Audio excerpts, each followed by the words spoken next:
मी एका पक्षाचा आमदार नसून सर्व जनतेचा प्रतिनिधी. आमदार बाबूराव कदम यांनी साधला प्रसार माध्यमांशी संवाद. मतदारसंघातील सर्व भागांचा सर्वांगीण विकास करण्यासाठी समाजातील सर्व घटकांसोबत प्रसार माध्यमांच्या प्रतिनिधींनी सुद्धा सर्व प्रकारचे सहकार्य व सूचना कराव्यात. सर्वांच्या सूचनांचा विचार करूनच आपण 5 वर्ष समाजाची सेवा करण्यात घालवणार. आपण आता कोण्या एका पक्षाचे नसून संपूर्ण मतदारसंघाचे लोकप्रतिनिधी आहोत. अशी प्रसार माध्यमांशी संवाद साधताना हदगाव विधानसभा मतदारसंघाचे नवनिर्वाचित आमदार बाबूराव कदम कोहळीकर यांनी ग्वाही दिली. सर्व पत्रकार बंधूंना मदत. जय महाराष्ट्र. खरं तर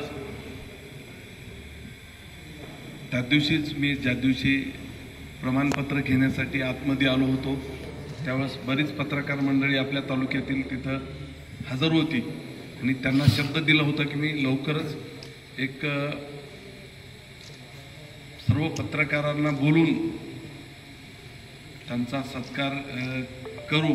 परंतु आज हे निश्चित नव्हतं. अचानक आज 2 वाजेपर्यंत घरीच तालुक्यातून दोन्ही तालुक्यातून बरीच मंडळी सत्कार करण्यासाठी माझ्या गावाकडे आली.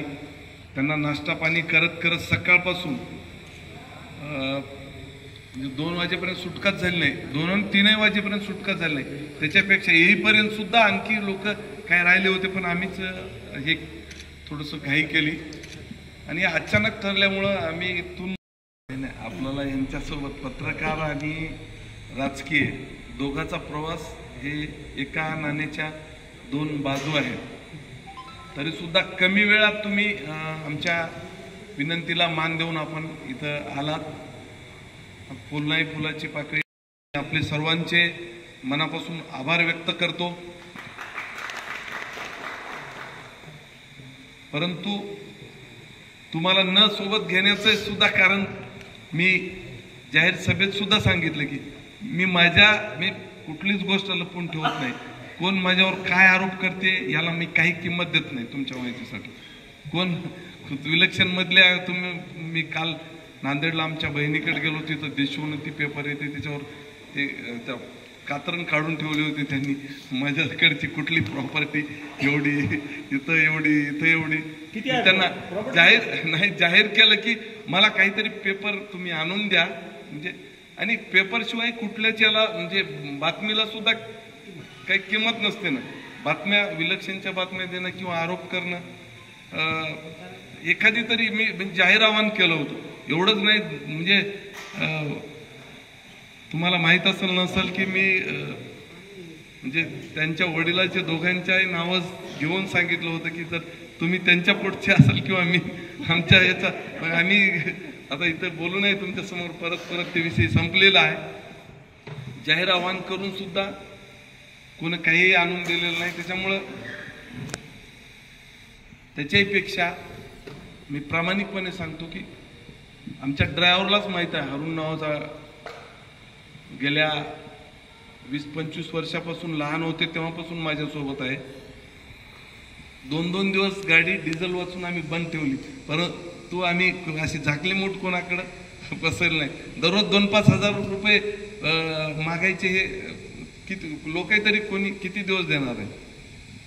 आणि ह्या गोष्टी जरी असल्या तरी मी आज तुम्हाला म्हणजे एवढ्यासाठीच सत्कार तर करायचाच होता. कारण एकदा निवडून आलेला लोकप्रतिनिधी हे कुठला पक्षाचा नसून दोन्ही तालुक्याचा आपल्या विधानसभेचा एक फार मोठी जबाबदारी आपल्यावर पडलेली आहे.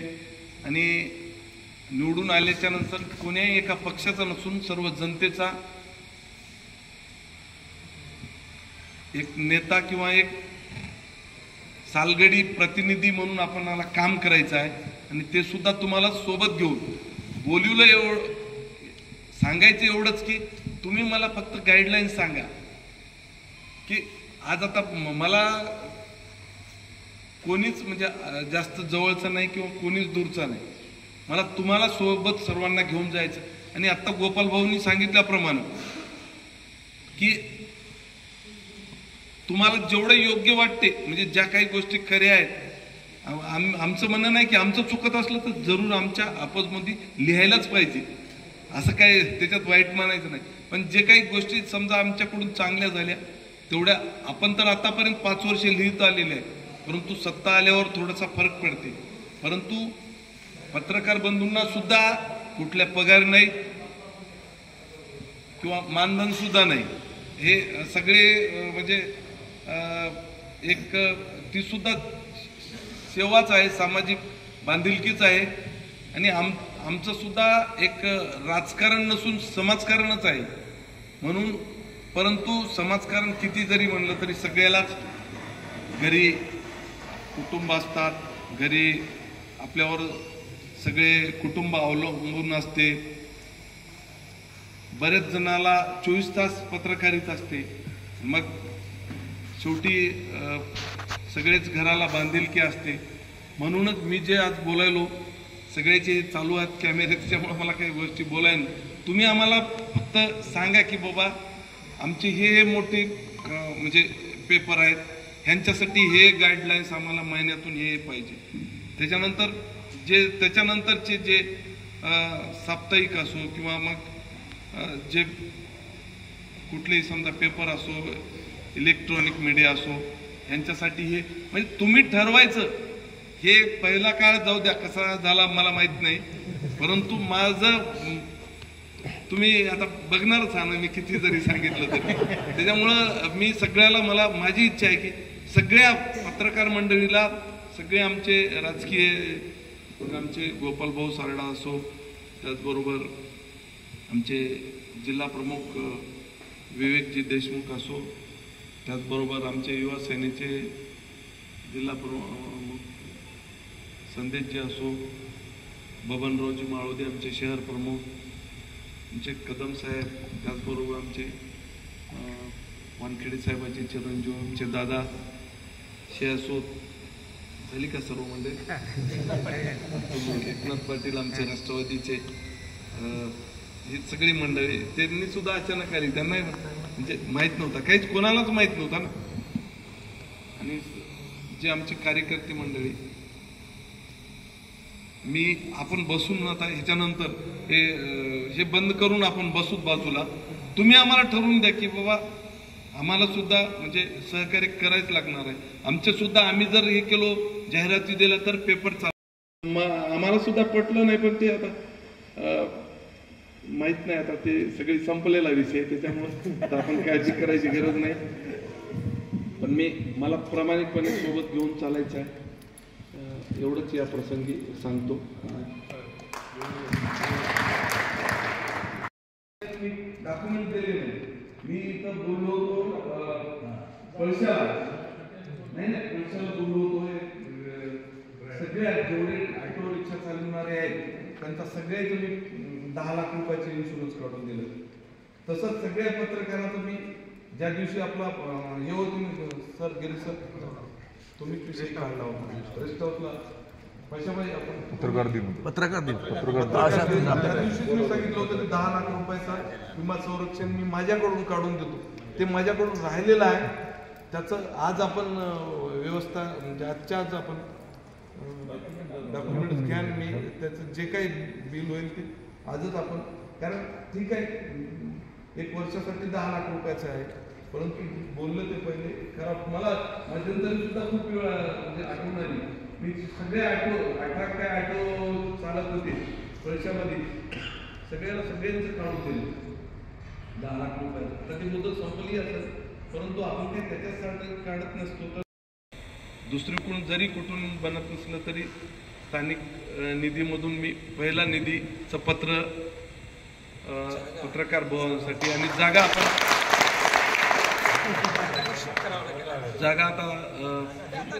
SDM कडे किंवा यांच्याकडे बसून नगर परिषदच्या शिवकडे बसून आपण हे करू. जागा आहे निधीची मी निधीची व्यवस्था करून नाही अलाउड वेगळं तुमच्यासाठी एक त्याच्यात फर्निचर नाही. आता आता म्हणजे तुमच्या मनात काही शंका, काही प्रश्न, तुमचा सत्कार करण्यासाठी आम्ही 2,500-3 हजाराचा हार तुम्हाला आणतो आणि तुम्ही म्हणता बेटा टाक 25,000 जाहिरात टाक आणि पुन्हा तुमच्या ऑफिसच्या समोर आम्हाला येऊन रात्रंदिवस तुम्ही आले की आम्ही यायचं साहेब आमचे पैसे राहिले असा इतकाही चिल्लरपणा तुम्ही पत्रकाराचा करू नका एवढीच मी अपेक्षा बाळगतो आणि सन्मानानं द्या आम्हाला, आम्ही त्याच्यामध्ये खुश आहे. पण असं करून तुम्ही टाक म्हणून एखाद्या गरीब पत्रकाराला जे पेपर चालवायचा असतो त्याला जर पुन्हा बैमान झालास तर तो उद्ध्वस्त होऊन जातो साहेब. एवढीच सांगायची माझी इच्छा आहे, एवढंच सांगायचं आणि पुन्हा एकदा तुमचं अभिनंदन करतो. विद्यमान आमदार साहेब,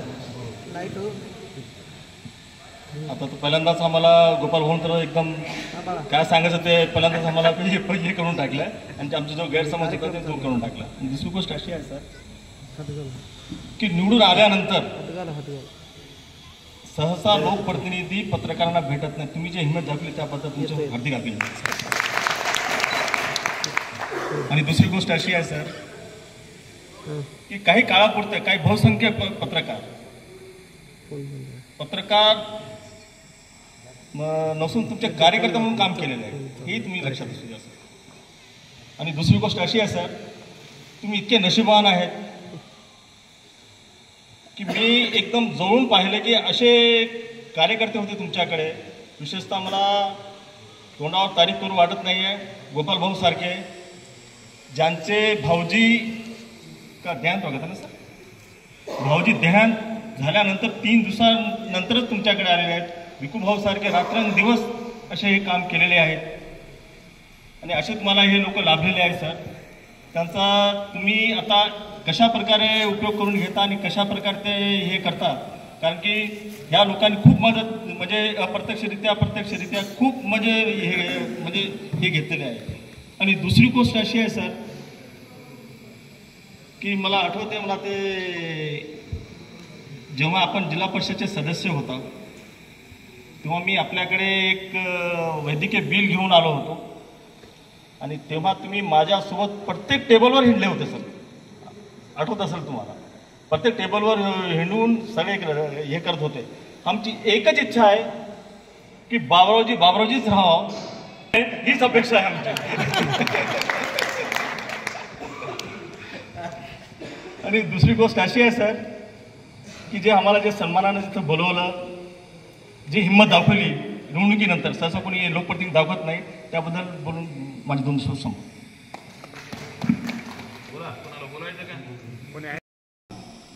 आपण बोलावलं, आमचा सत्कार केला त्याबद्दल आपले आभार.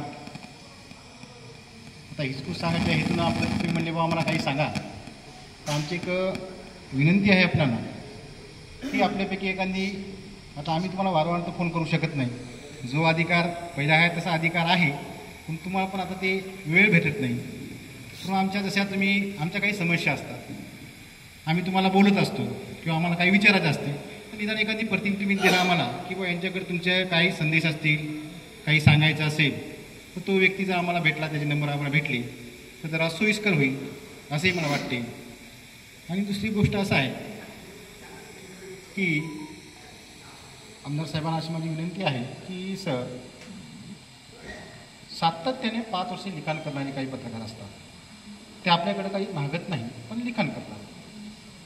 तर आतापर्यंत माझा मी पाहिलेला इतिहास ऐकला, कोणीही त्याची नोंद घेत नाही, तो येत बी नाही, बोलत बी नाही, फक्त लिखाण करण्याचं काम करतो.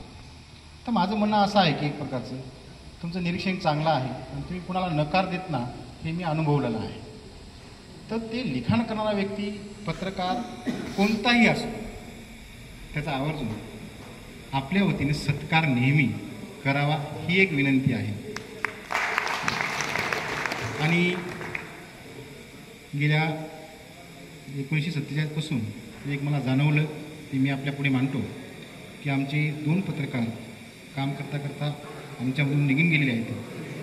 त्याच्या नावाने जर आपण सत्कार ठेवला हातगाव पुरस्कार म्हणून एक प्रकारचा आमचे एक अंगोले साहेब आहेत आणि उत्तम लावकर सगळे आहेत आणि आमचे दोघं तिघे आहेत. हां, तर त्याच्या नावाने एक सत्कारचा दिला एक प्रकारचं. तर एक काम करणारा व्यक्ती असो कोणी असो, एक जरा नांदेडमध्ये आम्हाला ज्यांचा काही संबंध नसतो, जसे चिखलीकर साहेब आहेत, ह्यांना काही हरकत नाही, काही देतात, काही संबंध नसतो, आम्ही केव्हा मतदान केलं नाही त्यांना काही नाही. आता आपणाला तर मतदान केलं आम्ही तर आमचा हक्क आहे. तर एक पारितोषिक म्हणून आपण एक पुरस्कार म्हणून हातगावचा का असणार तो देखील नेमावा ही एक माझी विनंती आहे. आणि एक हक्काचा व्यक्ती आम्हाला मात्र आवर्जून द्या. आणि एक सर्वात महत्त्वाची गोष्ट, हे थोडं किचकट झालं आहे राजकारण, त्याच्याने मी अनुभवलेलं आहे. आमच्यावर पण बऱ्याच बितलेल्या आहेत काही गोष्टी. बबनदादा आहेत, तुमचे सगळे आहेत सगळे. तुम्ही आम्हाला ज्यावेळेस कोणती माहिती देता, प्रवेश झाला वगैरे झाला एक प्रकारचं, तर माझी कळकळीची विनंती आहे की तुमच्या संबंधित पदाधिकाऱ्यांच्या लेटर पॅडवरती ज्यांचे प्रवेश झाला त्याचेच नाव आम्हाला पदाधिकारी म्हणून त्यांनी लेटर पॅडवर देणं अत्यंत आवश्यक आहे. कारण की येणाऱ्या काळात आमच्यावर काय बितल ते मला थोडंसं भविष्यातून वाटायलं की आम्ही काही टाकल तर पुन्हाहून काही येईल, तर ते आम्हाला थोडं लेटर पॅडवर तुमच्या पदाधिकारी द्यावं ही कळकळीची विनंती. धन्यवाद सर. नवनिर्वाचित आमदार बाबुरावजी कदम साहेबांचे अभिनंदन करतो आणि सगळ्या सर्व पत्रकार मंडळीच्या वतीनं त्यांचे इथं बोलवल्याबद्दल आभारही व्यक्त करतो. आता बरेचसे पत्रकार जसे सर आहेत ते स्वतः मालक आहेत. आमच्यासारखे अनेक पत्रकार आहेत की जे दुसऱ्याच्या पेपरचं काम करतात. म्हणजे आज एखाद्या दुकानात नोकर राहिल्यासारखंच असते. त्या मालकानं जर ठरवले त्या धोरणाप्रमाणे चालावं लागतं. तर आता माझ्याच पुण्यनगरीचं उदाहरण देतो. माझ्या पुण्यनगरीला 8 लाखाचं पॅकेज महाविकास आघाडीचं होतं. त्या याच्यानुसार बातम्या तिकडल्याच येत गेल्या, पण आपल्या याच्यात बातम्या मी देऊ शकलो नाही. मी जरी स्वतः प्रचार केला तरी मला काही म्हणजे एकही शब्द लिहिता आला नाही. फक्त एकच होतं माझ्या हातात की साहेबाच्या विरोधात त्यानं जरी सांगितलं तरी ते लिहायचं नाही, फक्त त्याचीच बाजू काय मोठेपणा मांडायचा तेवढंच मांडायचं. एवढंच मी करू शकलो. कारण इथं पैशाचा खेळ चालते सगळा मालकाकडे, पण ते एकतर अधिकृत म्हणता येत नाही आणि त्याचा रेकॉर्डही नसते. मग हो ना, दाजीला म्हणलं होतं मी नाही ते विषय नाही, पण सगळ्याचा काही माझा वैयक्तिक प्रश्न आहे. तुमच्या पेपरचा मग काढ आयोजित केली त्याबद्दल मी सर्व पत्रकाराच्या वतीने त्यांचं मनापासून धन्यवाद करतो. प्रथमतःच म्हणजे दुसराच आठवडा आहे आणि दुसऱ्याच आठवड्यामध्ये म्हणजे त्यांनी आपल्या पत्रकारांना इथं बोलून मानसन्मानाने आपला सत्कार केला. हे खरंच आपलं या 10 वर्षाचं नाही 15 वर्षाचं म्हणा, माझ्याकडून 5 वर्ष आगाव साहेबासाठी त्यांना शुभेच्छा. 15 वर्षासाठी 15 वर्ष असो की त्यांच्या कार्याला माझा सलाम. आदरणीय लोकनेते आमदार बाबुरावजी कदम कोळकर पाटील यांचा मी एक खरा सच्चा कार्यकर्ता म्हणून या ठिकाणी उभा आहे. पत्रकार आहे, कार्यकर्ता. विशेष दुसरे आमचे भवन विवेकजी देशमुख जिल्हा प्रमुख साहेब, याच्यासाठीच मी थांबलो की जसं संदीपनं सांगितलं, जसं पतांगे मामानं सांगितलं, त्याच पद्धतीचं मीही या ठिकाणी सांगायला उभं राहिलो. माझं 3 वर्षाखालचं पेमेंट माझे आमदार माधवराव पाटील जळगावकर यांच्याकडे 25,000 रुपयाचे पाटील, त्यांच्याकडे माझे पैसे आहेत. त्या माणसाने माझे अजूनही दिले नाही. का तर मी बाबुरावजींचं काम करतोय. एकमेव कारण बाबुरावजीचं का काम करतो आणि याचा कारणीभूत अजय सूर्यवंशी हा पीए अजय सूर्यवंशी ह्या माणसाने माझे पैसे अद्याप दिले नाही आणि साहेब ते पैसे माझे 25,000 रुपये बुडवले. मला बोलू द्या मोहिते साहेब, मला माझं व्यक्त करू द्या ना, माझं मन व्यक्त करू द्या ना मोहिते साहेब. तुम्ही आमदार माधवराव पाटील जळगावकरांची माणसं आहात का? तुम्ही पहिल्यांदा माझ्या पोस्टला तुम्ही तसंच केलं निवडणुकीच्या विभागामध्ये. मी पोस्ट केली साहेब, मी पोस्ट केली. अजय सूर्यवंशी यांनी माझे पैसे बुडवले आणि मी एक हे केलेली आहे पोस्ट. त्याला हेच मोहिते साहेब होत का केली म्हणून पोस्ट केली म्हणून आजही त्यांनीच मला क्रॉस करायला. हा विषय सोडून द्या. माधवराव पाटलाला आम्ही सोडून दिले त्या याच्यासाठी पडले होते त्यांना. तर माझी विनंती आहे सर, या ठिकाणी जे आता हे प्रशासन आहे, आता आमचं काही बऱ्याच ठिकाणी पत्रकार आमचे जातात, कारण सगळ्याचं आता माझ्याकडे लक्ष आहे पत्रकारांचं, कारण मी काहीतरी वेगळंच बोलून जातो. अतुल भाऊ सुद्धा असेल.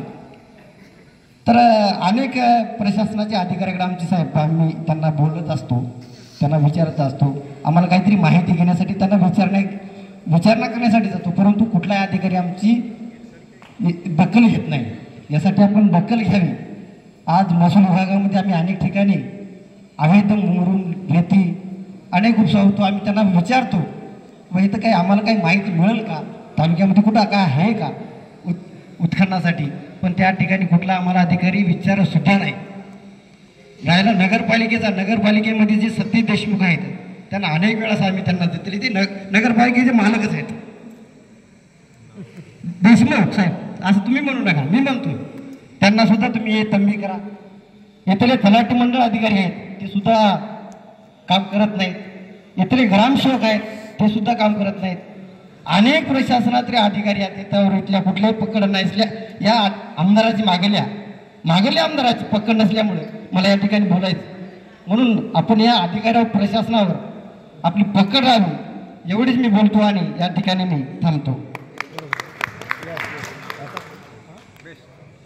सर्वप्रथम वेगवेगळं असतं, परंतु जे पत्रकार बांधव काम करतात कुठंतरी लोकशाहीचा चौथा आधारस्तंभ म्हणून काम करतात. पत्रकारिता करणं म्हणावं तेवढं सोपं नाही, तेवढं जिकिरीचं नाही. एखाद्या वेळेस आमचा पत्रकार एखाद्या आमदाराच्या विरोधात एखाद्या खासदाराच्या विरोधात बातमी लावतो, नो डाऊट बिनधास्तपणे लावू शकतो. कोणत्याही आमच्या पत्रकारिता ही अशी असावी, कुठल्याही पक्षाचं त्या पत्रकारानं काम करणं म्हणजे उचित नाही. जरी एखादा पत्रकार एखाद्या पक्षाचं जरी काम करत असेल, परंतु त्याचं वलय त्याच्या बातमीत येऊ नये. म्हणजे कोणीही पक्षाचं काम करा, नो डाऊट. बरेचसे पत्रकार बांधव आमचे काम करतात, त्यांनी त्यांच्या बातमीच्या माध्यमातून मी अमुक या पक्षाचं काम करतो असं कधीच दाखवू नये. आणि आपल्या माध्यमातूनही मी तुम्हाला तेच अपेक्षा करतोय तुमच्याकडून व्यक्त. एखाद्या कार्यकर्त्यानं बातमी लावली असेल, विरोधात लावली असेल, पॉझिटिव्ह लावली असेल, निगेटिव्ह लावली असेल, आत्तापर्यंत 5 वर्षाच्या काळात जे झालं ते झालं असेल, परंतु इथून जे कोणी नवखे पत्रकार असतील, कोणते जुने पत्रकार असतील, कोणताही पत्रकार असू द्या, त्या माध्यमातून त्याच्याकडं आकाशबुद्धीनं आपणही वागू नये आणि आमच्या पत्रकार बांधवांनाही वागू नये. एखाद्या कार्यकर्त्याला तुम्ही जाहिरात दिली नसेल, एखाद्या कार्यकर्त्याला दिली असेल, तर त्या माध्यमातून आमच्या पत्रकारांनाही बातमी लिहिता वेळेस त्याचं वलय त्या बातमीत येऊ देऊ नये.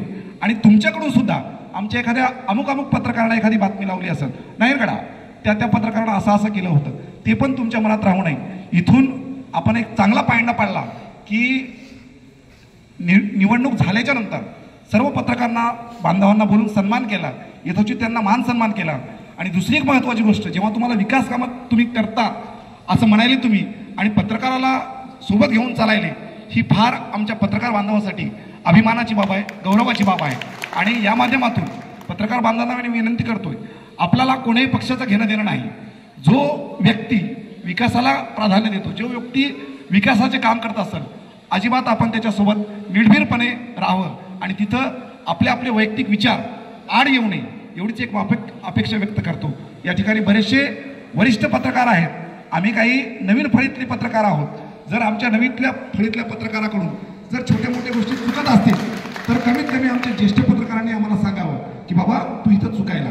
या माध्यमातून सगळे वरिष्ठ पत्रकार आहेत त्यांनाही मी विनंती करतो की जर एखादा कार्यकर्ता आपला काही चुकत असेल, एखाद्या बातमीच्या लिखाणातून होत असेल, मागे आमच्या तामशाला खानोडे साहेबावर एक गुन्हा दाखल झाला, तर एखाद्या पत्रकारावर जर तसा कुठं प्रसंग येत असेल तर मलाही सगळ्या पत्रकार बांधवांना विनंती करायची, तो पत्रकार तामशाचा असो, मराठ्याचा असो, निवघ्याचा असो की कुठलाही असो, कमीत कमी या माध्यमातून आपण त्या पत्रकार बांधवाच्या पाठीमागं सर्वांनी राहावं आणि पत्रकारात तर राहावं, त्याचबरोबर आमदार साहेबांनी राहावं, एवढी एक माफक अपेक्षा व्यक्त करून माझ्या शब्दांना पूर्ण वेळ देतो. जय हिंद, जय महाराष्ट्र. कुठल्याही पदावर नसताना मी एक ऑपरेटरला फोन केला, त्यावेळेस सन्माननीय आमदार साहेब होते, त्यालाही फोन केला आणि नागेश पाटलाला सुद्धा फोन केला. तिन्ही व्यक्तीला हदगाव तालुक्यातल्या चांगल्या राजकारण्याला फोन करून यानं मला रिप्लाय दिला. यानं मला मुंबईहून इंजेक्शन आणून माझ्या वडिलाला दिलं आणि त्यामुळे माझे वडील वाचले नाही. ही गोष्ट खरी झाली. माझ्या मनामध्ये जे बाबुराव पाटलाविषयी आत्मीयता निर्माण झाली होती त्या दिवसपासून मी माझ्या मनाला ठरवलं होतं की मी साहेबासोबत राहणार. कारण माझ्या वडिलाचा त्याच्यामध्ये निधन झालं हे मान्य आहे मला, मात्र त्याच्यासाठी प्रयत्न केले हे सर्वात महत्त्वाचा कार्यक्रम झाला. त्यामुळे मी त्याचे ऋणी आहोत.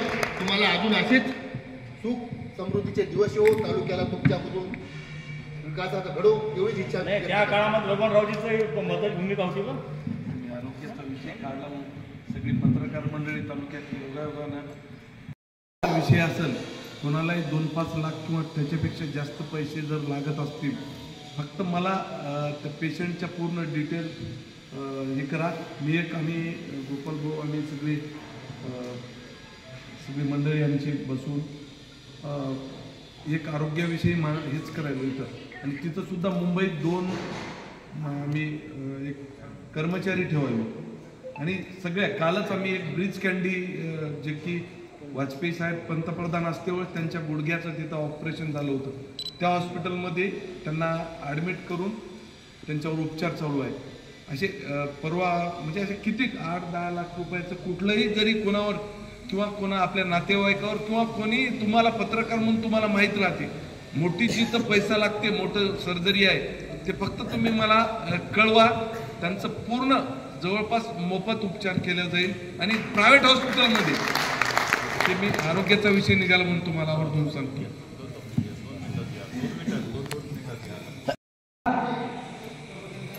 तुमच्या हातात आहे आणि भविष्यात 5 वर्षे कायमस्वरूपी सत्तेमध्ये तुम्ही सहभागी होणार. आपल्याला नांदेड जिल्ह्याला मंत्रिपद त्यांच्या माध्यमातून मिळावं या ठिकाणी एक अपेक्षा व्यक्त करतो. आणि निश्चितच प्रथमतः त्यांनी गावाचा, सर्कलचा आणि पुन्हा विधानसभा क्षेत्राचा विकास करण्यासाठी तत्पर राहावं ही अपेक्षा व्यक्त करतो. हदगाव तालुका पत्रकार संघाच्या वतीनं हदगाव येथे पत्रकार भवन बांधून देण्यात यावं अशी जी मागणी आमच्या पत्रकारांची आहे ती तात्काळ पूर्ण करावी ही एक अपेक्षा आहे. त्याचबरोबर हदगाव येथील सर्वच मुख्य अधिकारी जे आहेत ते मस्तवाल झालेले आहेत. नांदेड शहरात बसून आपला कारभार पाहतात. अनेक वेळा वर्तमानपत्रात लिखा तुमचा शांतपणा, तुमचा मळपणापणा थोडंसं टाईट करा ही अपेक्षा या ठिकाणी व्यक्त करतो. आणि मागील पंचवार्षिकमध्ये व सन्माननीय खासदार साहेब माजी हेमंतजी पाटील साहेब यांनी जे विकास कामाची गंगा आणली त्या कामाचीही गुणवत्ता आपण तपासून पाहावी. त्याच्यात किती टक्के काम बोगस होत आहे याचंही आपण त्याच्यावर लक्ष केंद्रित करून त्या गुत्तदारांना काळ्या यादीत टाकण्याचं काम करावं या ठिकाणी अपेक्षा व्यक्त करतो. त्याचबरोबर तामसा ग्रामपंचायतमध्ये एकाच नगराचं नाव आंबेडकर नगर, राहुल नगर, रोहिदास नगर असे नगरावरून कोट्यावधी रुपयाचा निधी खर्च झालेला आहे. त्या निधीच्या कामाचीही चौकशी लावून एखाद्याला निलंबित करावं ही अपेक्षा व्यक्त करतो. आणि नवीन कामं करत असताना जनसामान्याचे कामं करण्यात आपण नेहमीच अग्रसाल.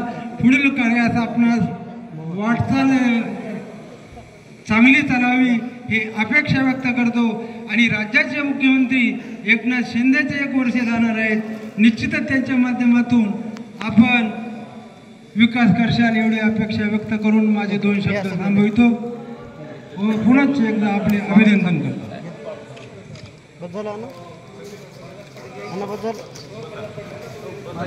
फक्त मला एवढंच सांगायचं आहे की जे आता आपण ज्या ठिकाणावर आहात ते म्हणजे एकदम म्हणजे चालत्या गाडीमध्ये म्हणल्यासारखं तुम्ही एकदम चांगल्या ठिकाणी आहात. आणि चालत्या गाडीत बसले नाही तसं म्हणलं नाही तसा.